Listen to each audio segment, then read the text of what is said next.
Welcome to another high school preview. This time we got Coach Strickland with Central High School. Sean's also on here. What's going on, Coach? How you doing, guys? I appreciate you having me on. Yeah, no doubt. We appreciate you hopping on, Coach. This makes 2 years in a row, right? This is my first one, actually. This is first. See, I'm thrown off here. Yeah. No. Well, we were talking about it earlier when we had Buford on. It's big to get these newer schools in instead of having the same schools on every year. That way we can highlight you guys, your players, and your program as well. And we'll jump right into this. Talk about last season a little bit. Oof. I'm not try not to think about it too much. 3 wins last year. 6 games. 6 of our losses were by 3 runs or less, and most of those were in our region matchups. We played, Buford, who went undefeated, to a couple runs early in the year. Lost to Sherrall by 1 in a high-scoring affair at their place. Late in the year, just had opportunities and just couldn't capitalize on it. And feel like we have the group this year to kind of get over that hump a little bit and get us going in the right direction. Yeah. Speaking of that group, Coach, highlight some big returners for you that you're looking forward to having back on the roster this spring. Yeah, so we lost a couple seniors last year. I guess the big one was P.D. Blakeney, our first baseman, who led our team, all-region guy a couple years in a row. Then lost our shortstop, Austin. But the guys we're looking to step up this year, returning-wise. Obviously, our Cody's kind of been our key feature back there behind the plate, and is going to kind of continue to do that, Cody Branham. And then Logan Olney has been a guy that has played since he's a freshman. He's a junior this year, so he's our starting second baseman. So looking for him to have a big year. And then the guy we were talking about earlier, Colton Three, played some outfield for us last year and pitched through some meaningful innings for us last year in some big games. And like I say, I feel like he's really grown physically and mentally. I think he's gotten a little bit better. He's probably put on 20 pounds and grown. He's long and lean, and I think he's going to throw some meaningful innings for us. We did get some bad news today, so we're losing one of our arms that we were looking forward to having. He threw 37 innings for us last year. We're losing him to injury. So little adversity struck today that wasn't quite expecting. And but we got some guys coming through outfield wise. Keelan Miller is going to be a guy that we feel like he's going to be a senior this year. Cooper Cato, another senior that we look to have a big year. Coach, that's some tough news to get before you even really get going in the season. Absolutely, it was tough, but hey, good teams find ways to overcome adversity. So we'll find out how good we are real early. 100%. And you talk about that injury, and you throughout the years, you obviously have guys that kind of step into the year and grow and become better at the end of the year. What are some newcomers, whether they're could be freshman, sophomore, or guys that just didn't play a lot that's going to have some meaningful innings this year? I guess probably the one I look at the most that was a JV guy and came up late, kind of played with us through the playoffs, is an outfielder, Dylan Tumberland. He's really taken a step forward. I mean, you can't get the kid out of the weight room. I mean, he does everything you ask him to do and more.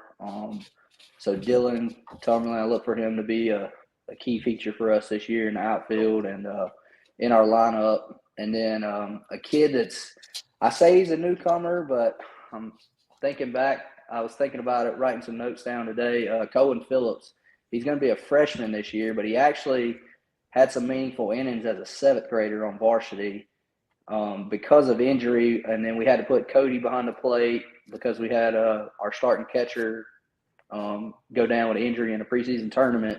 So we had to bring Cohen up to play third and just kind of mix things up. So Cohen has some meaningful innings on varsity, but played JV last year just because of a necessity as a catcher. So he is a catcher, but he does play the corners a little bit.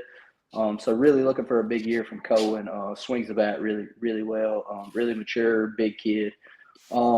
And then some other guys. MJ Allen is a kid that kind of sticks out. I don't know where he's going to fit yet. Maybe a base runner type guy. He's a big football guy, but runs and is just a 4.0 GPA kind of kid and just really good. He'll be a senior this year, but I feel like he's going to find his way on the field somewhere. Him and Caleb Blakeney are two guys that kind of stick out to me that may not play every day, but are going to have big roles this year. And then some younger guys that coming up from our JV is Aiden Welch has a chance. He's got to do the right things, but I feel like he will. He's a basketball guy, so he may get him a little later. But he has a chance to come in and play. Blake Sal, Landon Crawford has a really big arm that we feel like can help us some. So got a good group of sophomores that we really, really like.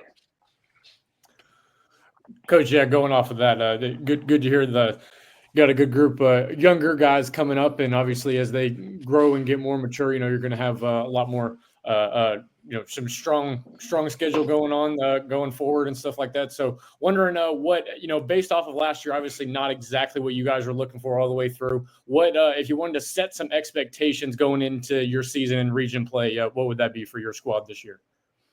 I mean, first and foremost, the expectation that comes to mind is to get into the playoffs, which we have done in the past 2 years. And I know it doesn't sound like a big expectation, but just to get in, get your foot in the door, and never know what can happen when you play in May. So just get our foot in the door. And I told a bunch of my people around here that I talked to, a bunch of other coaches, Coach Hank, Coach Steven, Mike Lucas over at AJ. I just told them, hey, we just want to be relevant. We just want, when you show up and you see Central on the schedule, you're in for a dogfight, and we're going to bring it every night we come out. So my expectations in this region, I mean, I don't think you can set your expectations really high. Obviously, we're going to shoot to win this region, but when you talk about tradition teams like Buford and AJ and Chesterfield, Sherrall, I mean, North Central has been good, and I think they're going to be good. And you throw a York Prep. I mean, I know York Prep doesn't get a lot of credit, but, man, they have some guys over there that are tough, especially on the mound. They're returning some guys. We just want to be relevant in the conversation, be very competitive, keep it close. And then, like I said, we lost a bunch of games close last year. I feel like we have the team this year to kind of push us over that edge and win the close games. Coach, and we talked to Coach Harris at Buford earlier today, and we talked about it. You guys arguably have the best region in 2A baseball. Absolutely, man. And I when I interviewed for this job 3 or 4 years ago, that was one of the questions our AD, who was the old baseball coach here, asked me. He's like, man, how do you think you're going to compete in this region? I was like, man, I don't know. I mean, there's not a good answer for that. I mean, because up and down the board, anybody can beat anybody on any given day. I just think back on my first year when you're talking about guys like Kyle Percival and Landon Peavy and Skylar Hagler and Gainey Kidd, just Landon Sellers from Sherrall last year, Gunnar Jordan, just the names that Chesterfield's got 2 guys right now playing Division I baseball that, I mean, all come out of our small 2A Region 4 here. And it is tough every night. You're in for a dogfight. Well, you got those homegrown country boys too in that region. we sure do, man. And man, the kids in this area, man, they work so hard, and we get overlooked a little bit. And that's kind of why I wanted to jump on here and with you guys, and just kind of, we appreciate the opportunity, you guys letting us talk about our small area over here, and 2A baseball is, in our opinion, over here is the best 2A baseball in the state. And we can go toe-to-toe with anybody any given night. 1 through 7, we're a big region. We have 7 teams in our region. So, and that's kind of been tough the past 2 years. But with the new playoff structure this year, we're a hybrid, so we're going to get 5 teams in the playoffs this year. And I feel like those 5 teams are going to give anybody any trouble. Coach, just listen to hearing what it is that you're having to say right now. I'm taking away a lot of, like, obviously you're going to have a tough schedule. We're talking about competing in probably one of the best regions, if not the best region in 2A.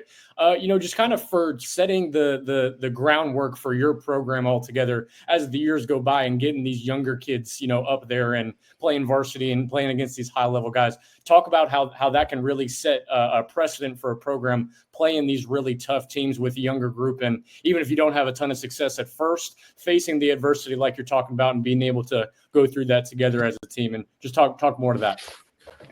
Just talking about young guys having to play earlier, the at bat that pops in my mind is Cody Branham as a 7th grader. And you guys know Cody very well.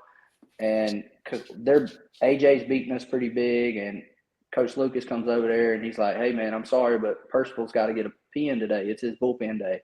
And I look over on the on deck circle and Cody's coming to the plate, and I'm like, he's a 7th grader right now. Yeah. So, and I'm like, and I think he goes slider, changeup, fastball, 3 pitches, blows the doors away. But I'm like, he grew right there at that at bat. I mean, obviously, it didn't go the way he wanted to, but he knew what to expect. And same thing with Cohen. I mean, he's been put in some tough situations, and a lot of our guys, Colton 3 last year as a freshman, he has to face Gunnar Jordan and Landon Sellers back-to-back at bats. And he throws a fastball by Gunnar and then tries to beat him with a slider, and Gunnar hits it. I don't know that the ball's landed yet. Yeah.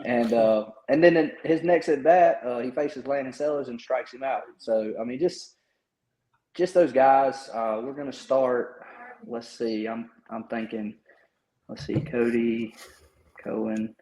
We'll probably have 5 or 6 sophomores on the field this year at any given time. Just going off of kind of, if we play tomorrow type deal. So, but those sophomores are mature sophomores that have been in that moment for a while. So I feel like we're going to compete for years to come. Coach, we had a little comment pop up here. Chris Branham, little old Central. It goes along with little old South Carolina. That's right. Little old Central, little old South Carolina. But, I mean, baseball in South Carolina is phenomenal. I mean, you can look around anywhere, and we can compete with anybody from 1A, 2A, 3A, 4A, 5A. I mean, I feel like across the state we have the guys to compete, and it's awesome to be able to have the opportunity to compete against these guys in this state. And I look forward to it year in and year out. Yeah, no doubt. That's why we love covering it. Coach, obviously we appreciate you hopping on, sharing about your program and your guys. And we're excited. We've seen some, and we're excited to continue to see those guys compete, especially for you in the spring. Yes, sir. We appreciate it. And again, appreciate all you guys do and the coverage you do give our guys. Like I say, I know, talked to Sean a little bit about the guys he's got to see a couple weekends ago down in Florence, and got to talk to Coach Urquhart a little bit about that event, and just we do appreciate y'all putting that on and